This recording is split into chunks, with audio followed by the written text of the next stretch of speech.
Hi, I'm the Prodigal Fish, and today we're going to talk about the Battle of Belleau Wood. United States Marines go by many names: Jarhead, Leathernecks, Craneaters, but by the end of this story, they will have earned the name Devildog. Our tale begins back in World War I, and the German Empire is just destroying every enemy force they come across, and the British and the French are begging the United States to get in on this fight. President Woodrow Wilson had been elected because he promised to keep us out of the war, but the Germans started making this really hard because they chose unrestricted sub-warfare, which means they targeted supply ships, cruise ships, and even fishing boats, anything that could be carrying weapons to the Allies. So the American government asked the Germans to stop, and the Germans straight up just do not care. So it gets worse when the German ambassador to Mexico sends a telegram to the Mexican president saying that if they invade the United States from the south, they'll help them get all the territory they lost in the Mexican-American War.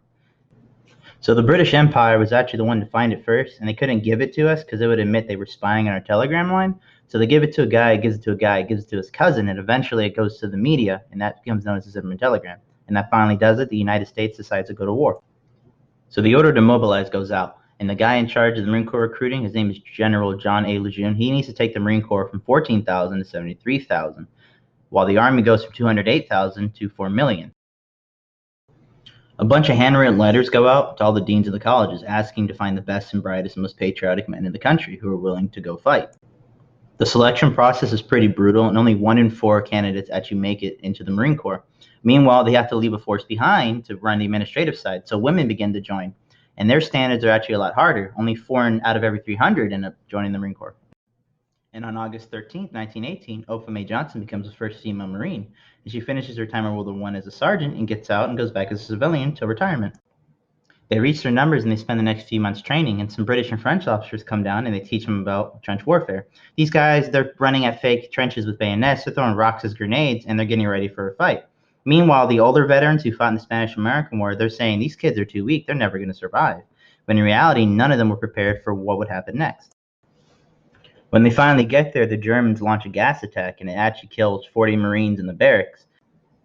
Allied Expeditionary Force Commander General John J. Pershing sends the Marines about 50 miles ahead of Paris to hold the line. While advancing, General James Halbert orders the Marines to hold where they stand. As they advance, the retreating French say, "Hey, come back." To Captain Lloyd says, "Retreat, hell, we just got here." It's the morning of June 1st, and the German stormtroopers start marching across a wheat field. And these guys are pretty motivated because nobody's been able to beat them so far. And they get within 100 yards, and the Marines who are laying flat on the ground just start opening fire with Springfields and just slaughter them. In the chaos, the Germans run back to the woods, and they're wondering what the hell just happened. From the 2nd to the 4th, the Germans continue to attack wave after wave, and the Marines manage to beat them back. Till finally on the 6th, the Marines decide it's time to go on the offensive. 2 companies are sent to take Hill 142, and they march in loose battle formation, and as they cross the wheat field, unseen machine guns in the woods just start cutting them down, and most of them died before they even reached their target. The survivors charge, and they push the Germans back, and eventually the rest of the battalion arrives. And by the end of the day, they take Hill 142 at the cost of 9 Marine officers and 325 riflemen. On that same day, the Marines go and they try to take the hill, and the exact same thing happens. They get slaughtered in the wheat fields. And while they're pinned down, a very famous Marine by the name of Dan Daly says the words, "Come on, you sons of bitches, you want to live forever." They push into the woods and they fight the Germans. They engage with machine guns, snipers in the trees, barbed wire, and grenades. By the end of that day, over 31 officers would be dead and 1,056 riflemen would be casualties, but the Marines were now in the woods. The Germans can't stand this defeat, so from the 7th to the 8th, they launch wave after wave, and another 400 Marines would die, but they would hold the line. On the 9th, the British and the Americans would just launch artillery, and they just destroy the entire woods. The Germans counterattack, and they destroy the area behind it, and they reorganize their forces. So now what was once wheat field and rotting corpses is just mush. On the 10th, the Marines launch another attack into the woods, and everything's going fine until they run to other machine gun posts, and then the Germans unleash 7,000 pounds of mustard gas. On the 11th, the Marines attack again, but this time when they advance at 4 in the morning, there's nothing but a thick mist covering the ground. And it lets them sneak up on the Germans and jump into their trenches, and it just becomes a giant hand-to-hand melee. Out of the 120 Germans positioned there, only 30 of them walk away. This becomes a fight to the death, and few prisoners, if any, are taken. And the Marines launch 6 different attacks into the woods, and they get beat back 6 times. And the Germans launch 5 divisions. A division can hold anywhere from 10,000 to 25,000, if that puts it in perspective. And every single time, it always ended in bayonets and hand-to-hand. The story goes that on the 25th, the Germans had come to respect the Marines and even offered them a chance to surrender, but the Marines refused to.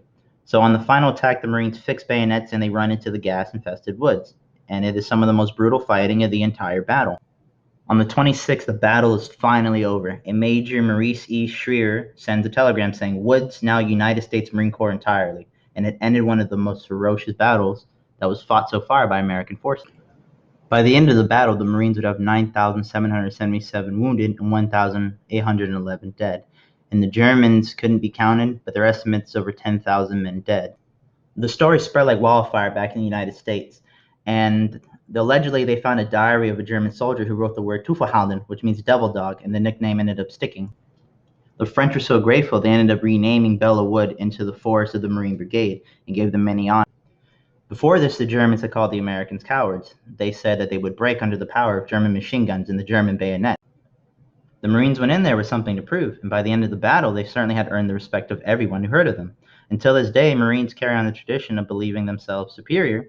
This battle didn't end the war, and it certainly didn't speed it up, but it did show the world that the Germans could be defeated, and the Americans were serious.